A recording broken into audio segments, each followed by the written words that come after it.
ये भी छक्का लगवाने वाला जोड़ा है, गौर से सुनना।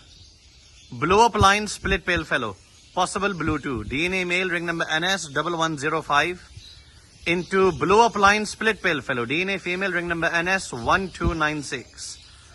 कम से कम आपके पास blue upline pale fellow male female तो आएगा, और ज्यादा से ज्यादा क्या आ सकता है, पार blue upline pale fellow male female.